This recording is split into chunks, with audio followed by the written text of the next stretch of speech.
Hey, Sharon Horne-Ellstrom here. Happy day 722 of What's She Up To Now. She, of course, Sharon Horne-Ellstrom. I know, if you got an idea for a better name, hit me up below. Just journaling and documenting, video journaling, my transition from the brick and mortar corporate world and the offline world of business to the online business. And it's been 722 days. It's actually been longer than that because at first I was scared to do video and I would never do video. So I have lots of notebooks full of what I was doing, but it's really hard for me to access those these days. So I've got them, I've documented it, but it's a lot easier to just hop on the video and talk about what am I thinking of, what am I working on, what's working, what's not working. Yesterday and over the last couple of weeks, I've been participating in other people's live launches, and I find them really interesting. It's kind of like what I do with challenges, but they're doing it with what they call the launch strategy or with a certain strategy. And so I did one with Kelly Roach, and then I'm doing another one with Iva, Pat, her name starts with a P. I can't remember. Sorry, Iva. We're friends, but I can't remember her last name. It's one of those long names. So, doing that. And yesterday, I listened to a call that she did with Dr. Connie. Again, someone's name, I can't remember her name. But she talked about a model, and basically it was about false beliefs and that what we do to release those beliefs. And one of them, which has come up many, many times for me, and I still have not done, so it got me working on my core plan, and that's what I'm talking about today, is I am going to figure out my core plan today. This week for sure, but I'm thinking today. I want to get it done today. I've already started to map out part of it. What is my core plan? Meaning, what's in alignment with my core values? And what is my process for doing everything? Because my process for doing things is different than everybody else's. They're the same, but they're different, right? We have to take everything that we learn, mulch it all together, and make it our own. Because some things we'll learn and we'll hear, and they'll have no impact on us. Yet they'll be the thing that makes the person next to us ultra successful in whatever area of their life they want to be ultra successful in. And then there'll be another thing that we'll just hear a word or a phrase that will click in our brain, and it will automatically bring all the pieces of a puzzle together and help us solve a problem that maybe we've been trying to solve for decades, but we haven't let ourselves solve it, right?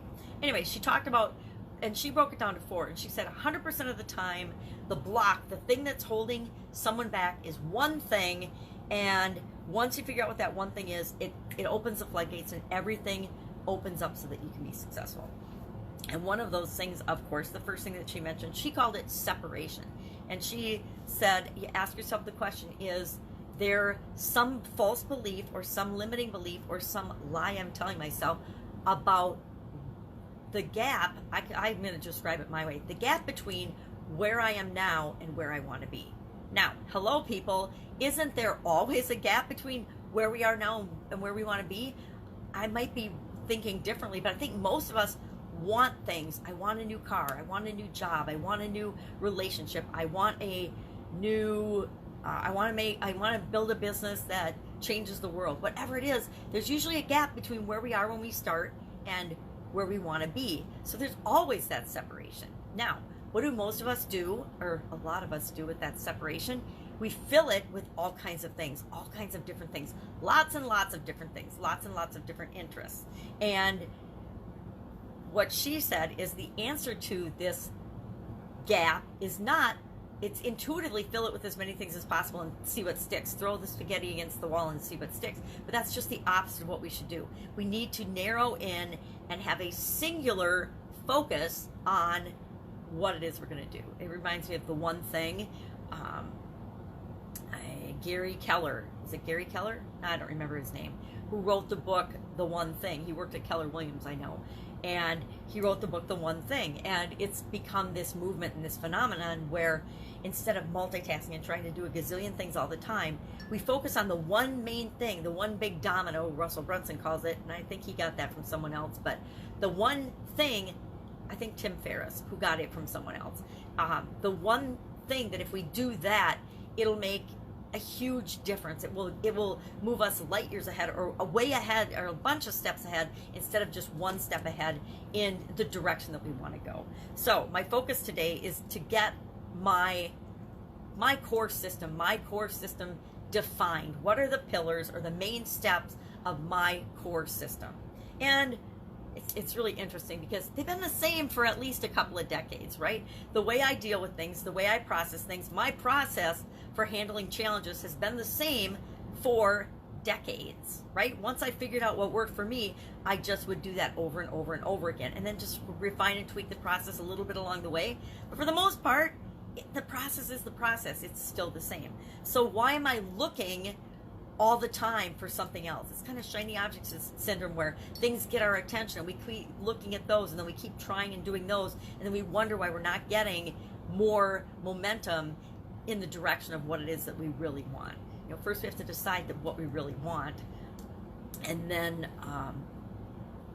go for that. But we have to have our own thing, and it has to be one thing. It can't be a gazillion different things. It's kind of the preaching that I do a lot on. You have to pick one target audience, and expand from there. And that has been, I personally have resisted that because of my own false beliefs and lack and scarcity thinking, because that's where it comes from. I'm afraid I'm going to miss out. Why do I save and collect a lot of things? I'm afraid I'm going to miss out. I'm afraid I'm going to need it. I'm afraid that I can't help everybody if I don't try to serve everybody, which is the biggest crock on the planet, right?